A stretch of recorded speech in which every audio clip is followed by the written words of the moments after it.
آزادی جو اپنے حقیقی معنی میں بیان کی جاتی ہے اس کو سمجھنا بڑا ضروری ہے۔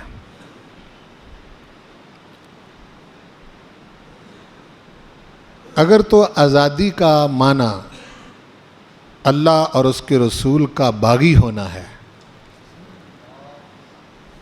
تو ہم ایسی آزادی سے اللہ کی پناہ مانگتے ہیں۔ وہ آزادی نہیں، وہ بربادی ہے۔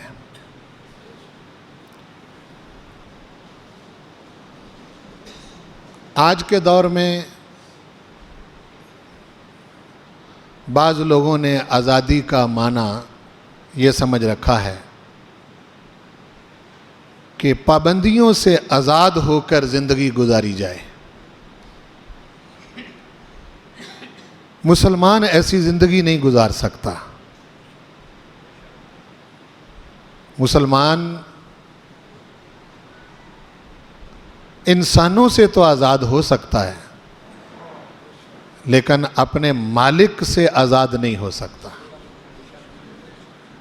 بہرحال جب اس نے کلمہ پڑھا، اسلام میں داخل ہے، مسلمان کہلاتا ہے، تو پھر اس نے اللہ اور اس کے رسول کی پابندی میں رہ کر زندگی بسر کرنی ہے۔ یہی اس کے لیے تو رائے امتیاز ہے اور اسی میں اس کے لیے خیر ہے۔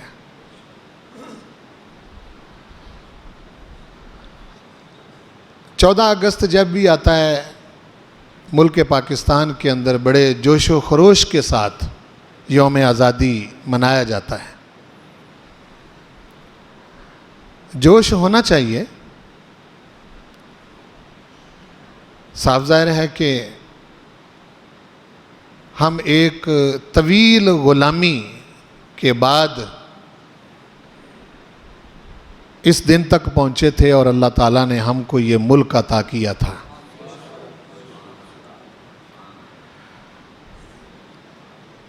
لیکن اگر انگریزوں اور ہندوؤں سے آزاد ہو کر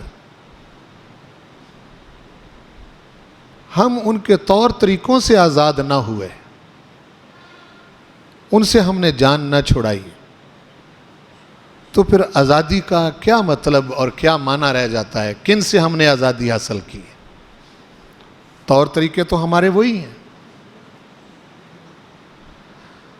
نہ ہم اپنے ملک میں اپنا قانون بدل سکے، نہ اپنے ملک کے اندر ہم اسلام کے مطابق روایات کو لا سکے، نہ اپنے کلچر اور تہذیب کو اسلام کے مطابق اپنا سکے، جس کے لیے وہ مائیں جو ظلم کی چکی میں پاکستان بننے سے پہلے پس رہی تھیں، راتوں کو اٹھ اٹھ کے دعا کرتی تھی کہ یا اللہ اس ظلم سے نجات کب ملے گی؟ اور مکہ سے مدینہ کی طرف ہجرت کرنے کے بعد سب سے بڑی ہجرت وہ ملک پاکستان کے بننے پر واقع ہوئی ہے۔ میں نے یہ پڑھا ہے کہ جو لوگ انڈیا سے پاکستان کی سرزمین میں آئے اس شوق کے ساتھ کہ وہاں جا کے ہمیں اپنے دین کے مطابق زندگی بسر کرنے کی آزادی ہوگی، یہی پرپس تھا اور یہی مقصد تھا۔ واقعات میں آتا ہے کہ جب انہوں نے پاکستان کی سرزمین پر قدم رکھا تو سب سے پہلے اس زمین پر سجدے کیے کہ یا اللہ تیرا شکر ہے کہ ہم ایک آزاد ملک کے اندر آ گئے ہیں جہاں ہم تیرا اور تیرے حبیب کا نام آزادی سے لے سکیں گے۔ اس کا مطلب یہ ہے کہ ان کے پیش نظر بھی یہی چیز تھی، محض زمین کا ٹکڑا حاصل کرنا مقصد نہیں تھا۔ قرآن مجید کے 2 مقامات میں آپ کے سامنے کوئی زیادہ لمبی چوڑی تفسیر کے بغیر رکھنا چاہتا ہوں، اور اس پر آپ غور کریں، سوچیں۔ یہ میں اپنے لیے بھی پڑھ رہا ہوں اور آپ کے لیے بھی پڑھ رہا ہوں۔ مجھے تو قرآن مجید کے یہ تھپڑ لگتے ہیں، یہ آیتیں جو ہیں، جو ہمیں رسید کیے جا رہے ہیں، اور ہم غفلت کی نیند میں سوئے ہوئے ہیں اور ہمیں ہوش نہیں آ رہی، ہمیں پتہ نہیں چل رہا۔ سورۃ الانفال نامہ پارہ ہے، آیت نمبر 26، 27۔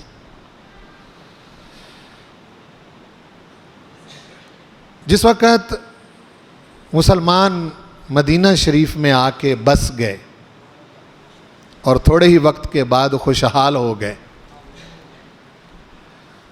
ہر قسم کی تکلیفیں جو ہیں وہ تقریباً ختم ہو گئیں۔ وہ مکے والا ماحول تو بڑا عجیب تھا، جب کوئی مرضی کو بڑا گرو گنٹھال کسی رسول پاک صلی اللہ علیہ وسلم کے غلام کو پکڑتا، پیٹنے بھی لگتا، مارنے بھی لگتا، اذیتیں بھی دینے لگتا۔ لیکن مدینہ شریف میں آتے ہی ماحول بدل گیا، خوشحالی آ گئی، حالات بدل گئے، اور وہ مکے کے مغرور لوگ جو بدر میں آئے تھے کہ ہم نے ان کو جکڑ کے واپس مکے میں لانا ہے ان کی مرمت کرنے کے لیے، ان 313 کے ہاتھوں میں 1000 کی مرمت ہو گئی، 1000 کی، اور ٹھیک ٹھاک مرمت ہو گئی۔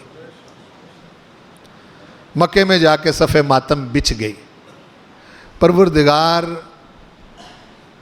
مدینہ شریف میں رسول کریم صلی اللہ علیہ وسلم کے اصحاب کو وہ وقت یاد کرواتے ہوئے ان آیتوں میں مخاطب فرما رہا ہے۔ آیتیں پڑھیں اور ان کو سنیں، گھر جا کے بھی ان کو پڑھیے گا، میں نے حوالہ بتایا ہے۔ اور ملک پاکستان کی جو ریاست ہے، اس سے پہلے کیا حالات تھے اور بعد میں کیا صورتحال بنی، یہ تمام آیتیں اس پر پوری فٹ آتی ہیں۔ ہم نے قرآن مجید پڑھنا چھوڑ دیا ہو تو ہمیں صاف ظاہر ہے کہ پھر ہمارا کیا علاج ہے، غفلت ہے ہماری۔ ارشاد فرمایا جا رہا ہے، وَاذْكُرُوا إِذْ أَنْتُمْ قَلِيلٌ، اے میرے محبوب کے غلاموں، یاد کرو اس وقت کو جب تم تھوڑے تھے، جب تم اذ انتم قلیل اور مستضعفون فی الارض، اور جس سرزمین میں تم رہتے تھے وہاں تمہیں کمزور سمجھا جاتا تھا۔ میں نے گجرانوالہ کی تاریخ کی ایک کتاب پڑھی ہے، پاکستان بننے سے پہلے کی، اس میں بتایا جاتا ہے کہ بعد میں تو یہ والا جہاں آپ رہ رہے ہیں شاہین آباد کا علاقہ، یہ تو بہت بعد میں آباد ہوا ہے۔ یہ جو گیٹ تھے، گیٹ کے اندر گجرانوالہ جو ہے، یہاں پورے شہر کے اندر 3 یا 4 دکانیں تھیں مسلمانوں کی،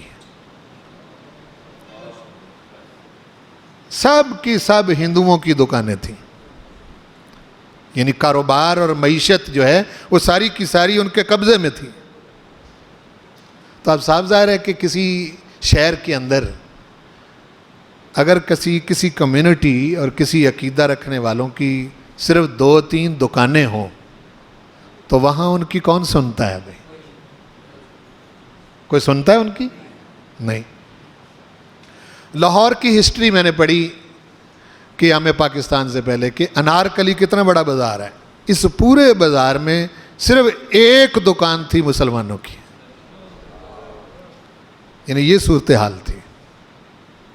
تو ارشاد فرمایا جا رہا ہے وَاذْكُرُوا إِذْ أَنْتُمْ قَلِيلٌ، یاد کرو جب تم تھوڑے تھے. مستضعفون فی الارض، اور تمہیں اس سرزمین میں جس میں تم رہ رہے تھے وہاں مستضعفون کمزور سمجھا جاتا تھا، یعنی تمہاری کوئی طاقت نہیں تھی. آپ اگر کسی معاشرے کے اندر کوئی بات منوانا چاہتے ہیں تو طاقت ضروری ہے یا نہیں؟ طاقت کے بغیر تو آپ کوئی بات نہیں منوا سکتے.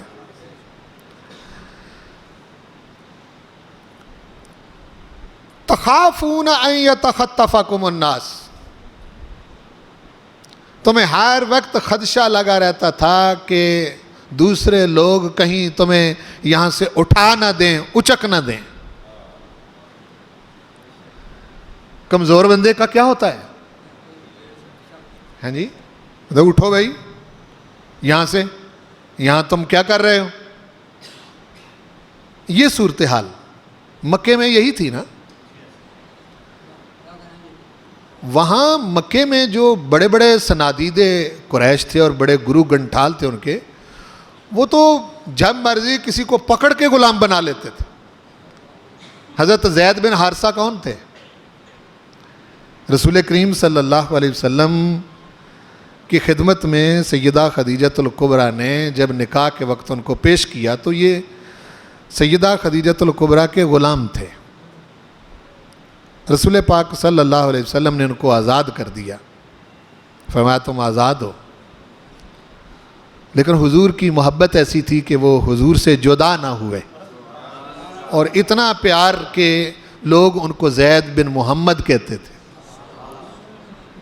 پھر اس پر سورۃ الاحزاب کی آیتیں بھی اتریں، ما کان محمد ابا احد من رجالکم ولکن رسول اللہ وخاتم النبیین، کہ محمد رسول اللہ صلی اللہ علیہ وسلم تمہارے مردوں میں سے کسی کے باپ نہیں ہے. اپنے خاندان کی ایک بڑی معزز خاتون حضرت زینب، ان کا نکاح حضرت زید سے کروایا. اب یہ ایران کے اندر بڑے معزز خاندان کے فرد تھے.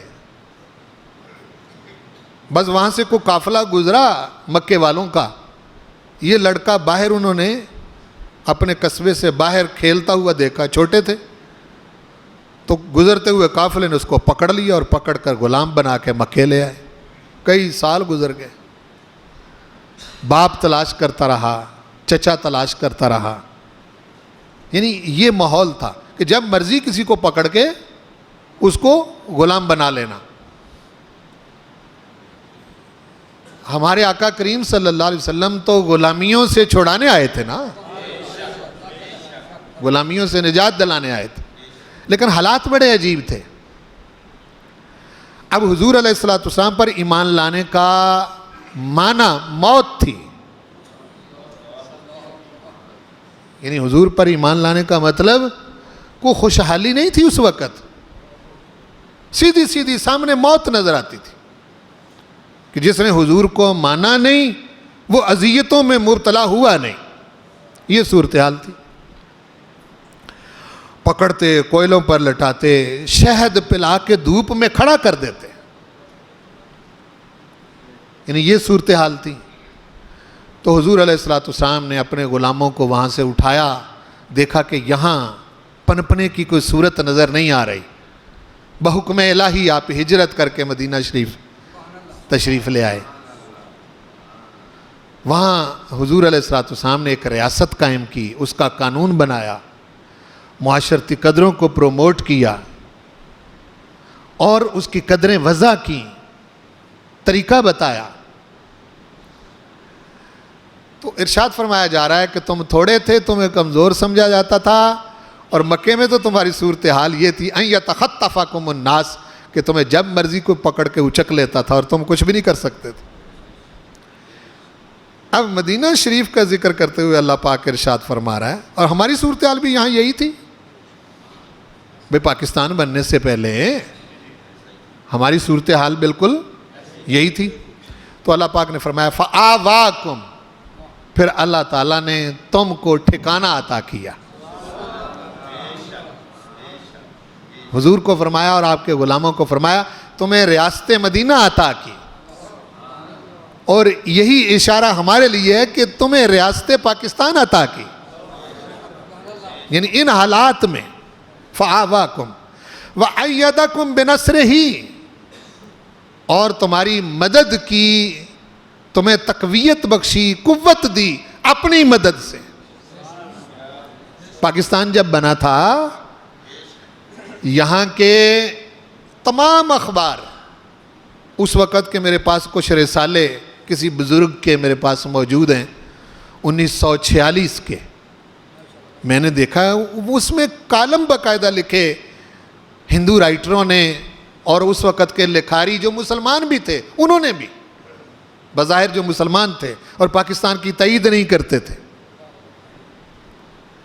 انہوں نے بھی لکھا، ان سے ملک چلنا ہی نہیں، یہ جو ملک کی پاکستان کی انہوں نے رٹ لگائی ہوئی، یہ ان سے چلنا ہی نہیں۔ انہوں نے 1 سال گزارنے کے بعد منتیں کرنی ہے کہ خدا کے واسطے ہمیں واپس اپنے ساتھ میں لا لو۔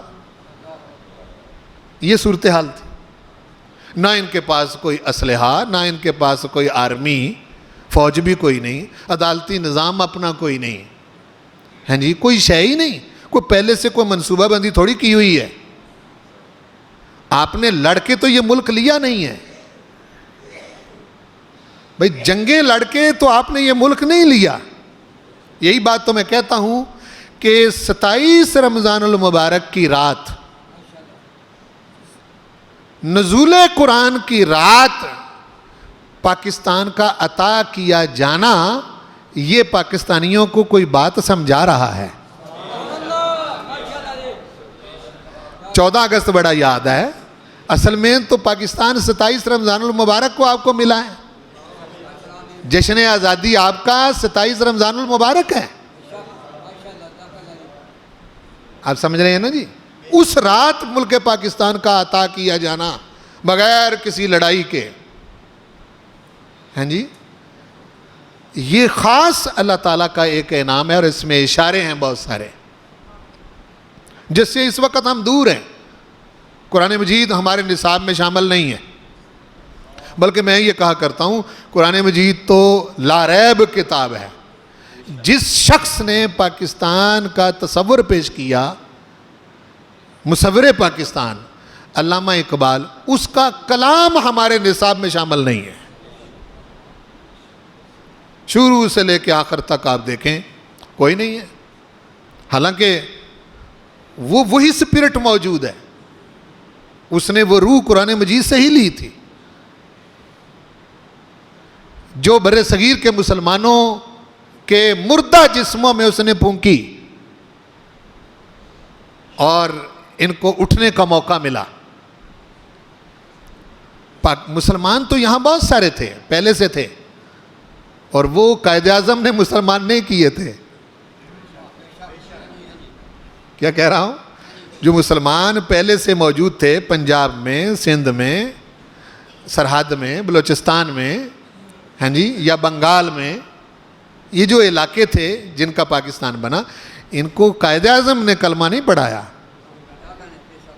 نہ علامہ اقبال نے ان کو کلمہ پڑھایا۔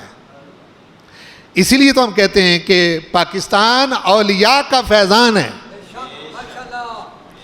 وہ کلمہ تو انہوں نے پڑھایا تھا، اور وہ اس وقت یہاں آئے جس وقت یہاں قدم رکھنا بھی بڑا مشکل تھا۔ ان کی اپنی ریاستیں تھیں، ہندو راجاؤں کی اپنے قوانین تھے، اپنے ضابطے تھے اور اپنے طریقے تھے، وہ تو کسی مسلمان کو برداشت ہی نہیں کرتے تھے۔ آپ خواجہ اجمیری کی داستان پڑھیں نا ذرا، آپ کو پتہ چلے کہ کس طرح سے انہوں نے آ کے اجمیر میں ڈیرا لگایا، اور کتنا اس وقت کے جو بڑے بڑے بادشاہ تھے، راجا تھے، ان کے ساتھ آپ نے ٹکر لی ہے۔ ایک نور تھا ان کے دل کے اندر،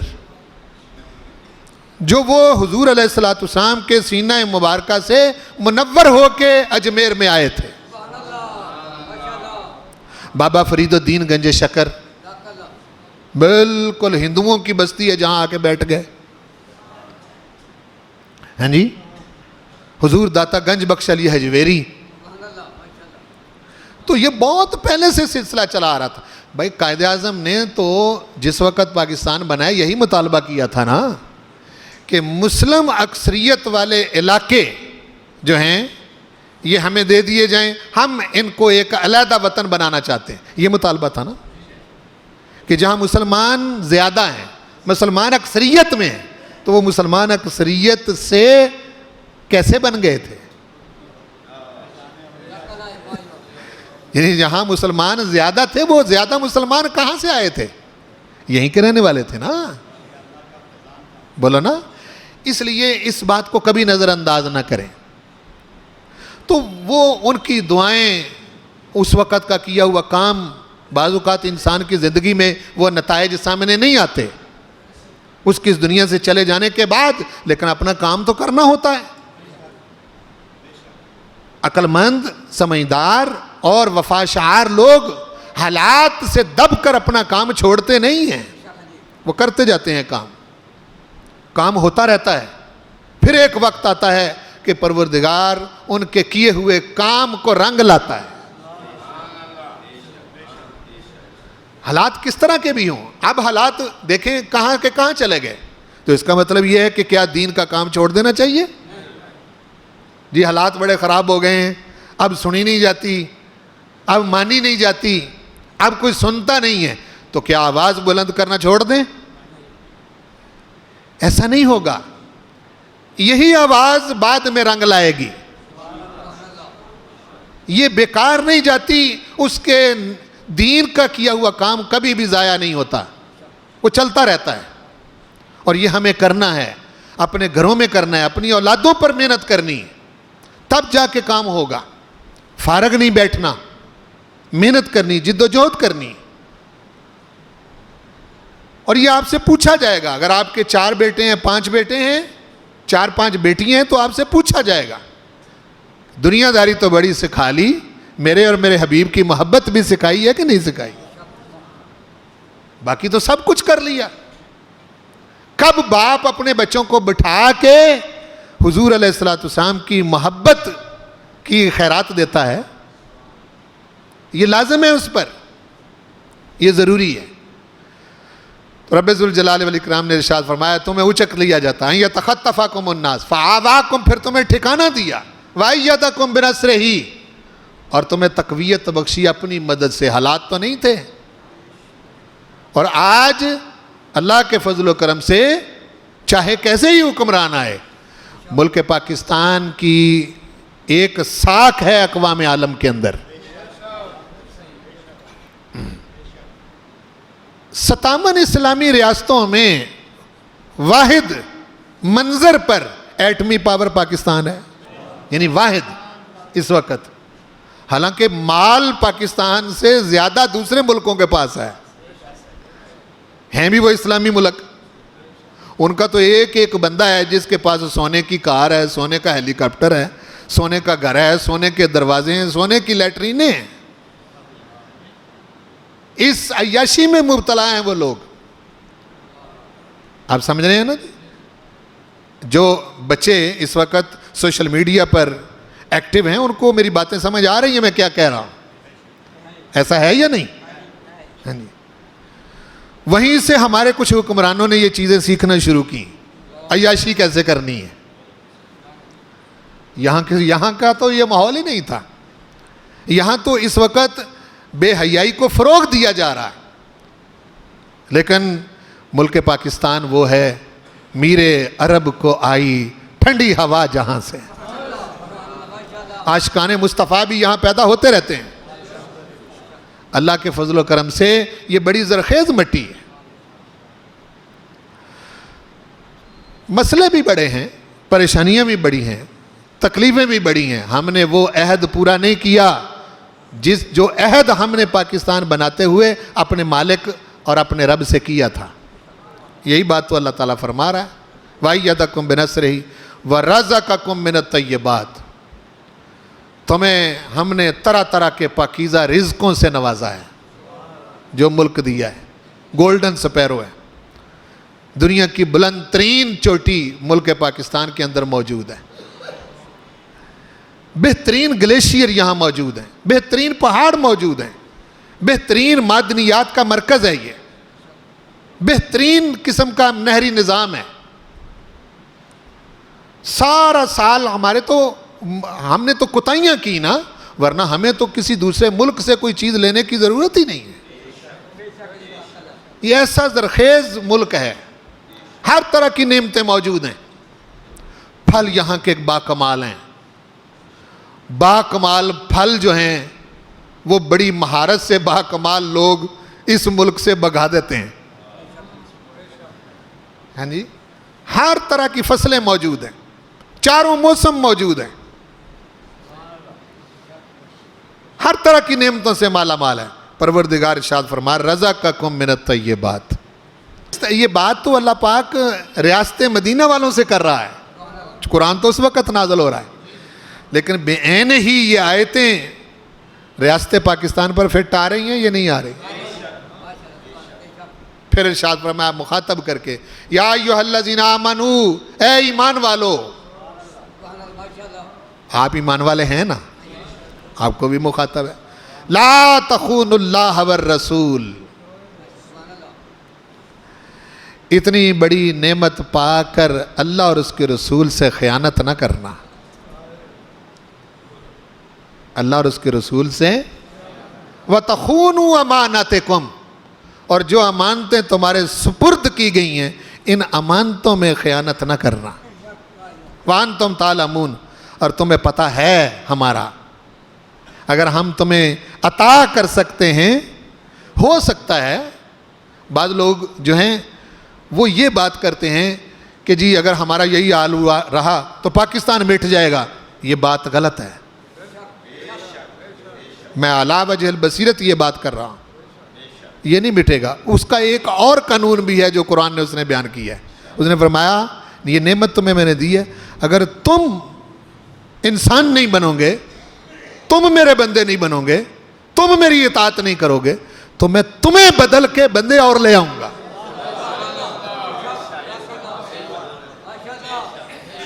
تمہیں بدل کے بندے. یہ نعمت پاکستان کی میں نے برقرار رکھنی ہے. یہاں تو حالات کیا کیا بن گئے تھے. دہشت گردی کا جو ناسور اس ملک پر پھینکا گیا کہیں نہیں پھینکا گیا. اس کے باوجود اللہ کے فضل و کرم سے پاکستان سلامت رہا ہے. یہ بات صحیح ہے یا نہیں؟ ہاں جی. ارد گرد سے جو ٹرائیکا شرارتیں اس ملک کے ساتھ کرتا رہتا ہے، امریکہ، اسرائیل اور انڈیا مل کے،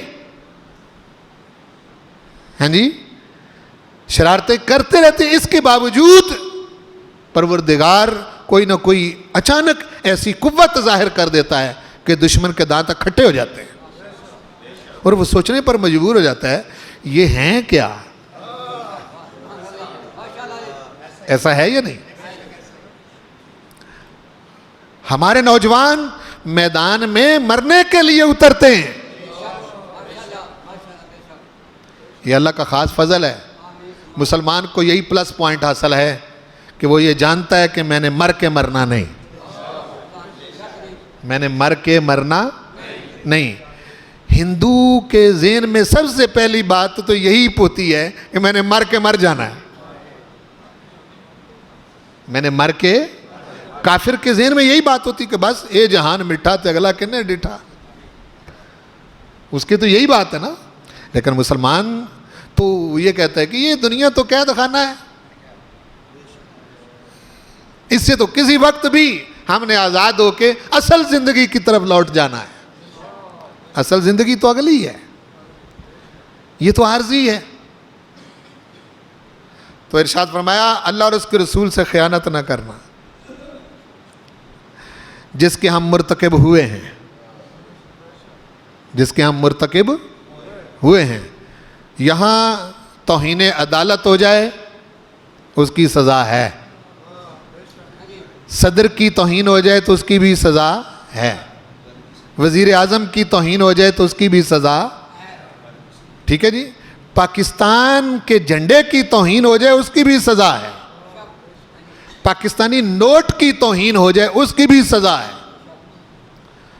اور اللہ اور اس کے رسول کی توہین کوئی کرے تو اس کے لیے چھوڑنے کے بہانے ڈھونڈے جاتے ہیں. ہیں جی، اور پورا زور لگا کے خود اپنے پاس سے وسائل مہیا کر کے جو بنتے بھی نہیں، اپنے وسائل لگا کے ہم دشمنان خدا اور دشمنان رسول کو چھوڑ دیتے ہیں. ایسا ہے یا نہیں؟ اور یہ خیانت نہیں؟ بولو اللہ اور اس کے رسول سے خیانت نہیں؟ خیانت ہے. ہمیں سوچنا ہوگا. اور امانتیں ہمارے پاس، پورا ملک ہمارے پاس امانت ہے. ملک پاکستان ہمارے پاس امانت ہے. یہ وراثت میں نہیں ملا بابا، ہمیں وراثت میں نہیں آپ کو ملا ہوا. 72 سال ہو گئے ہیں اس امانت کے ساتھ خیانت کرتے ہوئے. 73واں سال شروع ہو گیا ہے.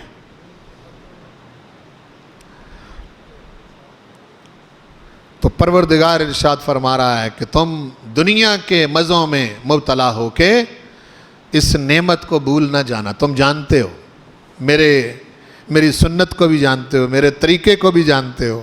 سارا نظام تو میرے قبضے میں ہے، سارا سسٹم تو میرے قبضے میں ہے. بھائی یہاں اتنے کمزور مسلمان ملک پاکستان جیسی ریاست حاصل کر سکتے تھے؟ کون سی آرمی تھی ان کے پاس؟ ہاں جی، کیا شے تھی ان کے پاس؟ کچھ بھی نہیں تھا. تو یہ کیوں نہیں سمجھ آتی پاکستان کے مسلمانوں کو کہ یہ پروردگار نے حضور علیہ السلام کا صدقہ عطا کیا ہے؟ یہ کیوں نہیں سمجھ آتی؟ ہمارا سارا میڈیا 14 اگست والے دن کنجر خانہ لگائے گا لیکن یہ بات نہیں کرے گا. اس طرف نہیں کسی کا دھیان جائے گا. ضرورت تو اس چیز کی ہے کہ بتائیں ہم کہ آپ کو ملک پاکستان ملا کیوں. وقت بہت تھوڑا ہے، میں کچھ آیتیں صرف ان کا ترجمہ آپ کے سامنے پڑھ دیتا ہوں. یہ 6 پارے کی کچھ آیتیں ہیں تو یہ بنی اسرائیل کو اللہ تعالیٰ نے مخاطب کیا ہے. جب موسیٰ علیہ السلام نے فرعون سے ان کو نجات دے کے چھڑا کے لے گئے تھے اور فرعون غرق ہو گیا تھا، اس وقت اللہ نے فرمایا وَاذْكُرُوا نعمت اللہ علیکم. اے موسیٰ علیہ السلام، اللہ پاک ہمیں سنا رہا ہے اور جس وقت حضور کو یہ سنا رہا ہے اس وقت بھی تو موسیٰ موجود نہیں نا. بھئی بنی اسرائیل تو موجود. کیوں سنایا جا رہا ہے؟ اس لیے سنایا جا رہا ہے تم ہوش کے ناخن لو، بندے بنو، انسان بنو، ورنہ مٹ جاؤ گے. اچھا، جب بھی ہمارا نزلہ گرتا ہے ہم پاکستان کی بات کرتے ہیں کہ پاکستان مٹ جائے گا. پاکستان نہیں مٹنے والا. اگر اس نے مٹنا ہوتا تو جو کچھ تم نے اس کے ساتھ کر دیا ہے مٹ گیا ہوتا. جو کچھ اس کے ساتھ اب تک تم کر چکے ہو، ہاں جی، اب تک نہ رہا ہوتا، یہ مٹ چکا ہوتا. تم مٹ جاؤ گے، تمہارا کچھ نہیں رہے گا. اس لیے انسان بنو. فرمایا وَاذْكُرُوا نعمت اللہ علیکم. یاد کرو اللہ کی نعمت جو اس نے تم پر کی کہ فرعونیوں سے نجات دی. وَمِيثَاقَهُ الَّذِي وَاثَقَكُم بِهِ. اور اس نے تمہارے ساتھ تم سے ایک وعدہ لیا تھا کہ یہ تو بدمعاش ہے فرعون، بچوں کو ذبح کرتا ہے، لڑکیوں کو زندہ رہنے دیتا ہے، تمہیں غلام بنا کے رکھتا ہے. اس سے میں تمہیں چھڑا رہا ہوں. اگر تمہیں ان سے نجات دے دوں تو وہ کہیں گے ہمارے جتنا ناشکرا کون ہوگا جب پھر ہم اللہ اور اس کے رسول کی نہیں مانیں گے. تو یاد کروایا لیکن مانے وہ نہیں. اللہ پاک نے ارشاد فرمایا موسیٰ ان کو کہو کہ یہ بیت المقدس میں داخل ہو جاؤ. ادخل الارض المقدسہ، پاک زمین میں داخل ہو جاؤ. وہ کہنے لگے وہاں تو بہت بڑی فوج ہے، کیسے داخل ہو جائیں؟ فرمایا یہ میرے ساتھ میرے رب کا وعدہ ہے، داخل ہو جاؤ، اللہ تمہیں غالب کر دے گا. وہ کہنے لگے نہیں جی موسیٰ تم اور تمہارا خدا جاؤ، تم جا کے لڑو، ہم یہاں بیٹھیں گے. فرمایا اچھا تم بیٹھنے والے ہو، پھر تم 40 سال تک صحراؤں میں ہی اسی طرح دھول چاٹتے رہو گے. یتیہون فی الارض. برا نہ منائیے گا، 72 سال تک جھول چاٹ رہے ہیں ہم. اس وقت ہم نے مقصد کو نہیں سمجھا، جس مقصد کے لیے یہ عظیم ملک ملا تھا. اذ قلتم سمعنا واطعنا، اور تم نے کہا تھا کہ ہم سنیں گے مانیں گے. واتقوا اللہ، ڈرو اللہ سے. ان اللہ علیم بذات الصدور، تمہارے سینوں میں جو کچھ چھپا ہے وہ بھی مجھے پتا ہے. یا ایھا الذین آمنوا کونوا قوامین للہ شہداء بالقسط. ایمان والو، اللہ تعالیٰ کے لیے حاضر و ناظر ہو کر انصاف قائم کرنے والے بن جاؤ. ولا یجرمنکم شنآن قوم علی الا تعدلوا، اور کسی قوم کی دشمنی تمہیں بے انصافی پر برانگیختہ نہ کرے. اعدلوا، انصاف کرو. هو اقرب للتقوی، یہ تقوی کے زیادہ قریب ہے. واتقوا اللہ، پھر فرمایا اللہ سے ڈر جاؤ. ان اللہ خبیر بما تعملون، جو کچھ یہ نعمت ملنے کے بعد تم کرتوت کر رہے ہو، تمہارا خدا اس سے باخبر ہے. اس سے باخبر ہے. کوئی ڈکی چھپی شے اس سے نہیں ہے. یہ آئے دن مار کھاتے بھی رہتے ہیں، ذلیل ہوتے بھی رہتے ہیں. پاکستان کو ذلیل کرنے والے ذلیل ہوتے رہتے ہیں. ہے ایسا یا نہیں؟ وعد اللہ الذین آمنوا وعملوا الصالحات، اللہ تعالیٰ نے ایمان والوں اور عمل صالح کرنے والوں سے وعدہ کیا ہے. لہم مغفرۃ و اجر عظیم، ان کے لیے ہماری بخشش بھی ہے، اجر عظیم بھی ہے. والذین کفروا وکذبوا بآیاتنا، نعمتیں لینے کے بعد نہ شکری کرنے والے، ہماری آیتوں کو جھٹلانے والے، اولئک اصحاب الجحیم، یہی تو دوزخی ہیں. یہی تو دوزخی ہیں.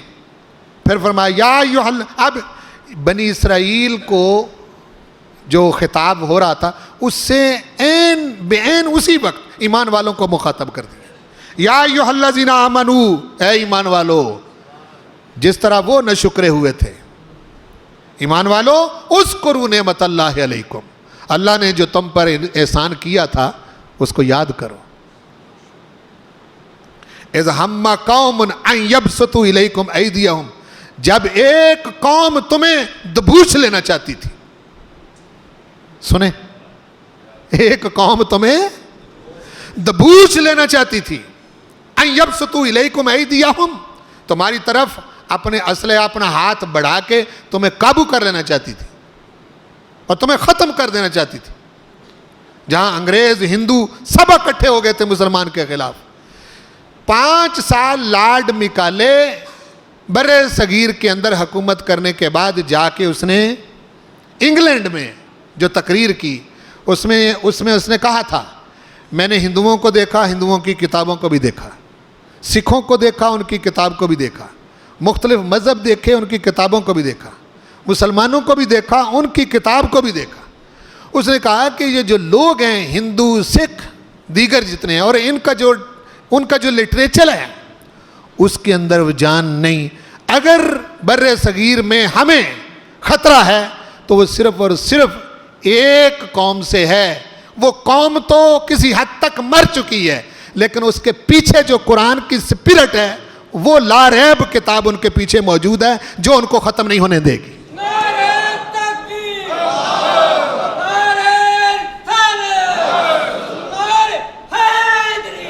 جس سے اس وقت کا مسلمان دور ہے. یہ بات وہ کر گیا تھا لارڈ مکالے، اوقاف ضبط کر کے اور دیگر سسٹم جو ہے اس کو فلاب کر کے مسلمانوں کو ان کا دینی نظام سارے کا سارا زکاتوں پر، صدقوں پر، خیراتوں پر چلا گیا، چندوں پر چلا گیا. یہ صورتحال ہو گئی تھی کہ علماء نے فتویٰ جاری کیا زکوٰۃ، صدقہ، خیرات لے کے بھی نظام تعلیم جاری رکھا جائے، چونکہ اور تو کوئی صورت باقی نہیں رہی تھی. مسجدوں و مدرسوں کے نام جو بڑی بڑی املاک وقف تھیں وہ لارڈ مکالے نے ضبط کر لی تھی، ختم ہو گیا تھا سارا سسٹم. کالج یونیورسٹیاں تو مسلمانوں کے تھے ہی نہیں. حالانکہ مسلمانوں کو چاہیے تھا کہ ملک پاکستان کی بنیاد پر سب سے زیادہ جس تعلیم کا انتظام کرتے وہ قرآن کی تعلیم ہوتی. یہ ضروری تھا. یہ تو آپ کا نظام چل رہا ہے صدقے زکوٰۃ خیرات پر, فطرانے پر, اس پر نہیں چل رہا؟ بولو ہاں جی. جب بھی کوئی موقع آتا ہے اسی پر نہیں چل رہا؟ حکومتی سطح پر آج تک کسی نے سرپرستی کی ہے اس کی؟ نہیں. پھر کہتے ہیں کہ جی مجھے خطرہ ہے اس بات کا کہ تمہارا رہنا کچھ نہیں, جو تم پاکستان کے ساتھ کھلواڑ کر رہے ہو. بالکل اس کی مثال ریاست مدینہ جیسی. جس طرح مدینہ قائم رہے گا اس طرح پاکستان بھی قائم رہے گا. تو پروردگار نے ارشاد فرمایا تمہیں تو وہ دبوچ لینا چاہتے تھے, فَكَفَّ أَيْدِيَهُمْ عَنْكُمْ, اللہ تعالیٰ نے ان کے ہاتھوں کو اپنی رحمت سے تم سے روک دیا. سبحان اللہ. وَاتَّقُوا اللَّهَ, ڈر جاؤ اللہ سے. وَعَلَى اللَّهِ فَلْيَتَوَكَّلِ الْمُؤْمِنُونَ, ایمان والے غیروں پر بھروسہ فرمایا اس آیت میں. وَعَلَى اللَّهِ فَلْيَتَوَكَّلِ الْمُؤْمِنُونَ. ان حالات میں اگر میں تمہیں ملک دے سکتا ہوں جن حالات میں تمہاری حیثیت ہی کوئی نہیں تھی, کمزور تھے تم, اور تمہیں جب مرضی اچک لیا جاتا تھا, اور تمہارا کوئی کاروبار نہیں تھا, کوئی سسٹم نہیں تھا, کوئی فیکٹریاں نہیں تھیں, کوئی مال و دولت تمہارے پاس, ان حالات میں تمہیں میں اتنی بڑی نعمت پاکستان کی صورت میں دے سکتا ہوں, تو میری بارگاہ کی طرف رجوع کیوں نہیں کرتے کہ میں اس ملک کو بچاؤں؟ کبھی کدھر دیکھتے ہو, کبھی کدھر دیکھتے ہو. ایٹمی پاور ہونے کے باوجود اب تک تم نے مانگنا نہیں چھوڑا, اب تک تم نے مانگنا نہیں چھوڑا. یہ صورتحال ہے تمہاری.